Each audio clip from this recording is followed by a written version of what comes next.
Hello students, इस class में हम समझेंगे कि mechanism of action of drug. तो मैकेनिज़्म ऑफ एक्शन ड्रग समझने से पहले हमें दो फैक्टर के बारे में डिस्कस करना है, एफिनिटी और इंट्रिंसिक एक्टिविटी या इफिकेसी।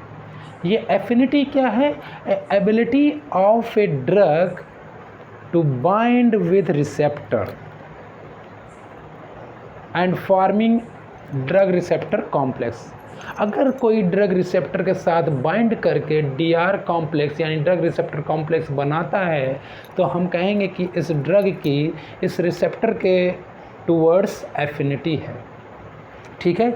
दूसरा टर्म है इंट्रिंसिक एक्टिविटी। ड्रग अगर कोई रेस्पॉन्स हो करता है, drug after binding with receptor if trigger any response, it means a drug have intrinsic activity या efficacy।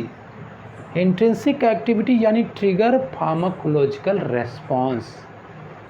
अगर drug after binding with the receptor shows any pharmacological response, then we will say it has an intrinsic activity। IA is equal to 1 denote करेंगे हम intrinsic activity, यानी full efficacy है और full affinity है। ठीक है। तो रेस्पॉन्स है, efficacy, binding with receptor, affinity. इसी आधार पे हम ड्रग को एगोनिस्ट एंटागोनिस्ट कहते हैं। एगोनिस्ट किसे कहते हैं?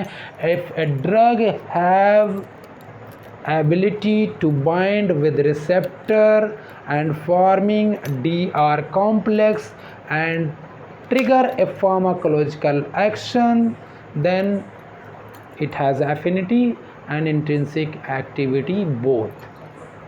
तो हम ऐसे ड्रग को एगोनिस्ट कहते हैं। एगोनिस्ट किन्हें कहते हैं? जिनकी एफिनिटी और फुल एफिनिटी भी हो और मैक्सिमम इंट्रिंसिक एक्टिविटी भी हो, यानी इफिकेसी भी हो। ऐसे ड्रग को हम एगोनिस्ट कहते हैं।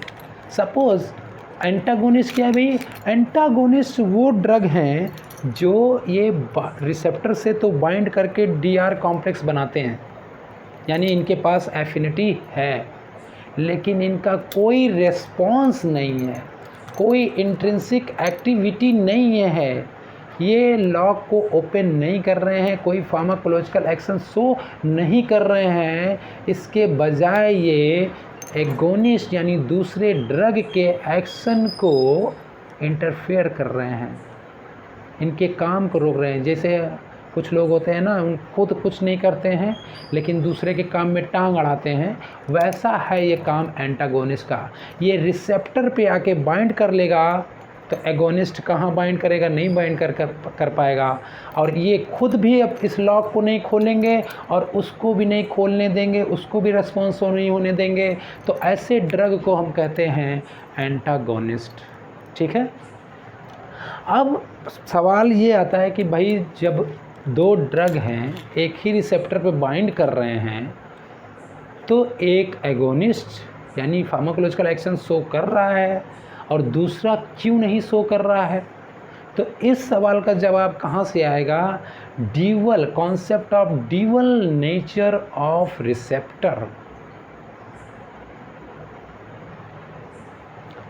ड्यूअल नेचर ऑफ रिसेप्टर क्या है कि रिसेप्टर के जो है दो कॉन्फर्मेशन होते हैं, एटलीस्ट 2 कॉन्फर्मेशन होते हैं। एक इनएक्टिव स्टेट होता है और एक एक्टिव स्टेट होता है। रिसेप्टर के 2 conformation, inactive state, active state.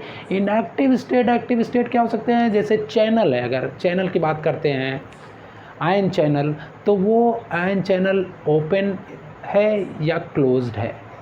जी प्रोटीन कपल्ड रिसेप्टर है तो ये इनएक्टिव है, प्रोडक्टिव है या नॉन प्रोडक्टिव है। कोई एंजाइम की बात कर रहे हैं जैसे टायरोसिन काइनेज, वो एक्टिव फॉर्म में है या इनएक्टिव फॉर्म में है। तो दो रिसेप्टर की जो ड्यूअल नेचर, इसी को कहते हैं ड्यूअल नेचर, इनएक्टिव स्टेट और एक्टिव स्टेट।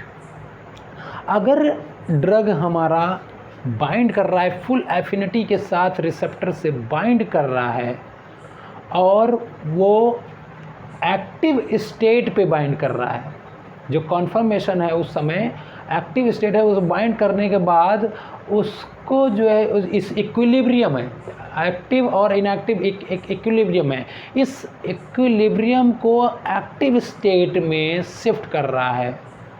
तो भाई इंट्रिंसिक एक्टिविटी इनकी एगोनिस्ट जैसी आएगी, फुल रेस्पॉन्स आएगा, फुल फार्माकोलॉजिकल रेस्पॉन्स आएगा, यानी कि इनका जो नेचर है, जो कन्फर्मेशन है, वो एक्टिव स्टेट की तरफ मूव करेगा। यानी ये इक्विलिब्रियम यहाँ पे दिखा रहा हूँ, ये शिफ्ट होगा इक्विलिब्रियम किस तरफ, ये आर ए की तरफ, आर ए की तरफ, ठीक है।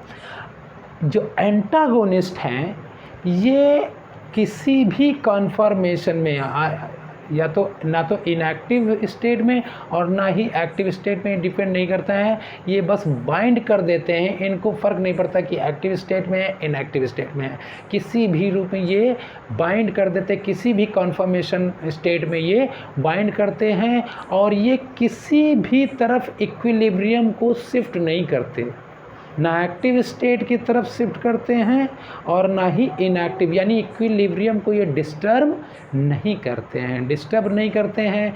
तो इसीलिए इनका जो रेस्पॉन्स आता है IA0, इंट्रिंसिक एक्टिविटी इनका इफिकेसी क्या आ रहा है, 0, यानी कि ये किसी भी इक्विलिब्रियम को ये शिफ्ट नहीं कर रहे हैं, सीधी लाइन में चले जा रहे हैं, कहीं भी शिफ्टिंग ना इनएक्टिव स्टेट की तरफ शिफ्ट कर रहे हैं ना एक्टिव स्टेट की तरफ शिफ्ट कर रहे हैं। तो ये हो गया एगोनिस्ट एंटागोनिस्ट। अब ऐसे ही कुछ हैं जो ड्रग पार्शियल एगोनिस्ट का काम करते हैं, फुल एगोनिस्ट जैसा काम, यानी फुल एक्शन नहीं आता है इनका, कभी एगोनिस्ट का काम करते हैं, कभी एक तरह से कोई एक्शन ही नहीं सो रहे हैं, यानी कि एंटागोनिस्ट का काम करते हैं। तो पार्शियल एगोनिस्ट, एंटागोनिस्ट और एगोनिस्ट के बीच में ये रह जाते हैं इनका एक्शन। जैसे एक ड्रग है पेंटाजोसिन, ये हम लोग मॉर्फिन के साथ जब पढ़ेंगे पेंटाजोसिन ओपोइड्स में, तो ये म्यू रिसेप्टर्स पे बाइंड करते हैं, लेकिन वेरी वीकली बाइंड करते हैं। ये इनका जो एक्शन आता है वो इंट्रिंसिक एक्टिविटी एगोनिस्ट यानी मॉर्फिन से बहुत लो आता है एक्शन, ठीक है। तो ये ऐसे ड्रग जो है क्या करते हैं, इनका क्या है पार्शियल एगोनिस्ट का, ये बाइंड तो करते हैं एक्टिव स्टेट में फुल एफिनिटी के साथ, लेकिन वो इक्विलिब्रियम को ये एक्टिव स्टेट की तरफ इक्विलिब्रियम को ये थोड़ा लेसर देन एगोनिस्ट, इनका जो मैग्नीट्यूड होता है, इंटेंसिटी, वो शिफ्ट तो कर रहे हैं एक्टिव स्टेट की तरफ, लेकिन वो एगोनिस्ट से अगर कंपेयर किया जाए तो वो थोड़ा सा शिफ्ट करते हैं, उस पोटेंसी के साथ RA की तरफ, एक्टिव स्टेट के रिसेप्टर की तरफ शिफ्ट नहीं करते, इक्विलिब्रियम को थोड़ा उनसे कम करते हैं। ये देखिए एगोनिस्ट से थोड़ा नीचे ये शिफ्ट तो कर रहे हैं RA ही की तरफ, लेकिन उस पोटेंसी के साथ नहीं जैसे कि एगोनिस्ट फुल करता था। तो रिसेप्टर की एक्टिव स्टेट की तरफ ये इक्विलिब्रियम को शिफ्ट करते हैं, इनका कॉन्फर्मेशन जो होता है वो RA की तरफ मूव करता है। तो पार्शियल एगोनिस्ट एक तरह से ये देखिए एंटागोनिस्ट और एगोनिस्ट के बीच में इनका एक्शन आएगा, इन बिटवीन, कभी एंटागोनिस्ट कभी काम कर देंगे, ये फुल एगोनिस्ट भी नहीं है, इसीलिए इनको हम पार्शियल एगोनिस्ट कहते हैं। कुछ ड्रग हैं जो इन्वर्स एगोनिस्ट का काम करते हैं, यानी ये बाइंड भी करते हैं और उल्टा इफेक्ट शो करते हैं। जैसे बीटा कार्बोलिन हम पढ़ेंगे, बेंजोडाइजेपिन का एंटागोनिस्ट काम करता है, बेंजोडाइजेपिन रिसेप्टर पे बाइंड करता है, और जब बेंजोडाइजेपिन यानी डाइजिपाम, जैसे मान लो क्लोनाजिपाम है, वो जब बेंजोडाइजेपिन रिसेप्टर पे बाइंड करता है तो anti anxiety, anti convulsant effect आता था, है ना। लेकिन यहाँ पे इन्वर्स एगोनिस्ट का काम क्या है, एक तरह से ये एफिनिटी इनकी फुल है, बाइंड करते हैं रिसेप्टर के पास, लेकिन इक्विलिब्रियम को ये उल्टा इनएक्टिव स्टेट की तरफ शिफ्ट कर देते हैं, यानी कि रिसेप्टर का जो इनएक्टिव स्टेट है कन्फर्मेशन, उधर की तरफ इक्विलिब्रियम को ये शिफ्ट करते हैं। इससे क्या होता है कि निगेटिव इफेक्ट आता है। अगर इस बीटा कार्बोलिन को हम बाइंड करा दें बेंजोडाइजेपिन रिसेप्टर से, तो ये क्या करते हैं, एंजाइटी शो करने लगते हैं, कन्वल्जन शो करने लगते हैं, हार्ट रेट बढ़ा देते हैं। तो जो भी एंटी एंजाइटी का जो एक्शन आता था उसका अपोजिट इफेक्ट ये शो करते हैं इन्वर्स एगोनिस्ट। ठीक है भाई। तो यहाँ पे जो है ये ड्यूअल नेचर रिसेप्टर का एक कॉन्सेप्ट है जो वो इनको जस्टिफाई करता है, एगोनिस्ट, पार्शियल एगोनिस्ट, एंटागोनिस्ट और इनवर्स एगोनिस्ट।